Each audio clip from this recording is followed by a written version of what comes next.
us pause for a moment of silence and offer our prayer to the Lord.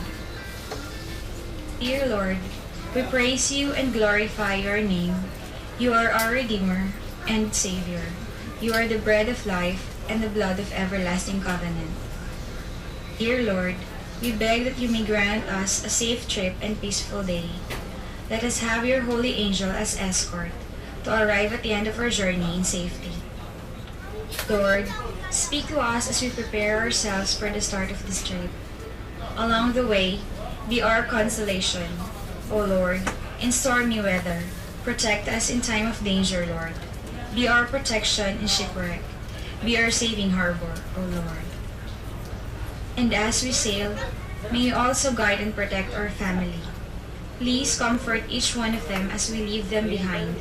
And with the guidance of the Holy Spirit, let them have the assurance that we will be together again.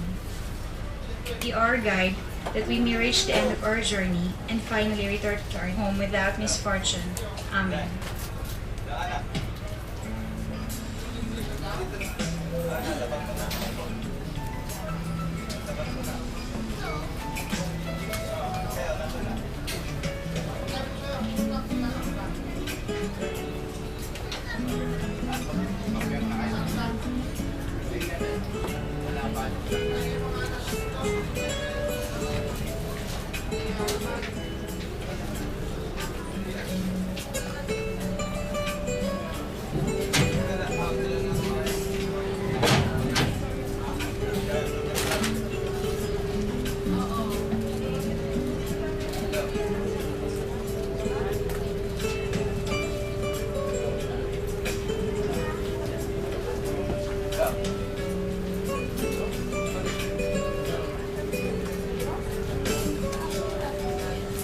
At Montenegro Lines, our mission is to provide safe, reliable, and environment-friendly domestic shipping services by maintaining and recruiting competent, experienced, and qualified service and shipboard officers and personnel who comply with the national regulations and requirements.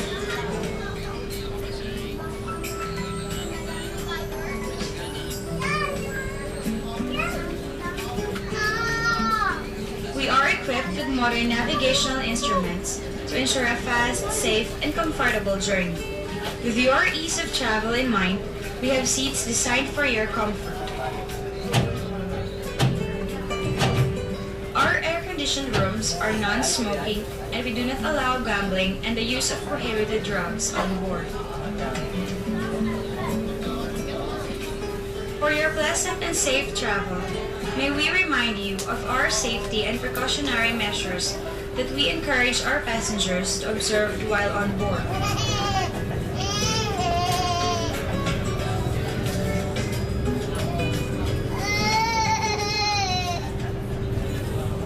In the event that life jackets are required to be worn, first, put on your life jacket over your head. Second, ensure that arms are inside the side tapes. Third, rotate and pull the tape downwards, ensuring back pad is firmly placed on the shoulder. Fourth, cross tapes behind your back. Fifth, return to the front. Tie the tapes twice. And seventh, tie the upper tapes twice.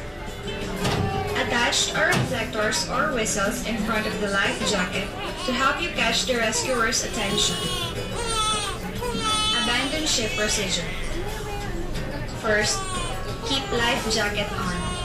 Second, block off your nose with your right arm. Securely tie and hold. Kami ay isang pampasaherong pandagat gamit ang mga makabagong pamamaraan at pasilidad.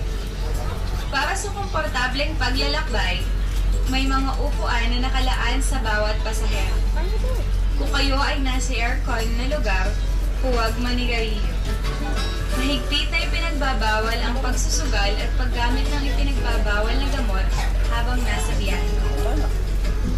Narito ang ilang hakbang sa pagsusuot ng salbabida. Una, isuot ang salbabida mula sa ulo. Pangalawa, siguruhin nakapasok ang mga braso sa side tapes ng salbabida. Pangatlo, Hawakan ang tape pababa at siguruhing nakalapat ng mahigpit sa balikat. Pang-apat, pag-ikesin ang tape sa likod. Pang-lima, ibalik sa harap. Pang-anim, ibuhol ang tape ng 2 beses.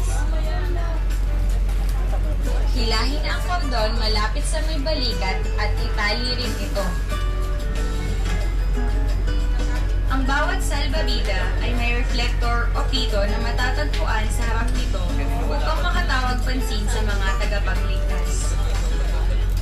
Demonstrasyon sa gagawing paglisan sa barko. Siguraduhin nakasuot ng maayos ang salbabida. Pangalawa, hawakan at pisilin ang ilong gamit ang kanang kamay at hawakan ito sa pamamagitan ng pag-ekis ng kaliwang braso patungo sa kanang balikat. At pangatlo, pag-ikesin ang mga paa, tumingin sa ibaba, pagkatapos tumingin ng diretsyo at unahin ang paa sa pagtalon sa dagat. Kapag nakarinig ng mabilis at sunod-sunod na alarma sa loob ng 10 segundo, ito ay nangangahulugan na may sunog sa loob ng barko.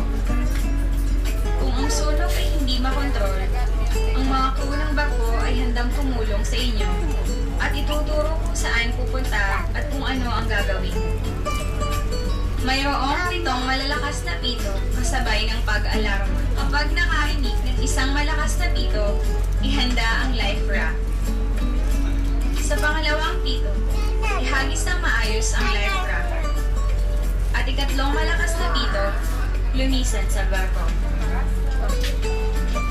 Mga dapat at hindi dapat gawin sa panahon ng emergency. Kung may emergency, huwag magpanik. Kung may pagkakataon, magsuot ng karagdagang damit kasama ang salbabida at isuot ang salbabida ng maayos. Pumunta sa pinakamababang lugar.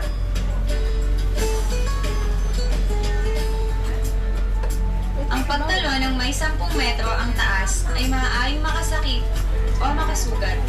Alisin ang matutulis na bagay sa katawan na maaaring makapinsala. May mga nakalaang salbabidas sa bawat pasahero sa iba't ibang bahagi ng barko o passenger's deck. Ang mga pamatay sunog ay matatagpuan sa mga sulok malapit sa pitong pangkaligtasan at sa tabi ng upuan ng pasahero o passenger's deck. Ang timbulan ay nakalagay sa labas na bahagi ng control room. Matatagpuan ang alarma ng barko sa dingding malapit sa upuan ng mga pasahero. At ito ay tutunog sa oras ng emergency. Ang mga pintong pangkaligtasan ay matatagpuan sa kaliwa at kanang bahagi ng barko. Ang life rafts ay matatagpuan sa itaas na bahagi ng barko. Para sa isang malinis na paglalakbay, ang ating palikuran ay matatagpuan sa gitnang bahagi ng barko. Ipinagbabawal ang magtapo ng basura sa dagat. May mga basurahan na matatagpuan sa loob ng barko. Mayroon ding gripo na matatagpuan sa loob ng palikuran. Malaking kasiyahan ang mapaglingkuran kayo at mabigyan ng maayos na serbisyo. Maraming salamat at naging bahagi kami ng inyong paglalakbay. Hanggang sa muli pong paglalakbay, marami pong salamat.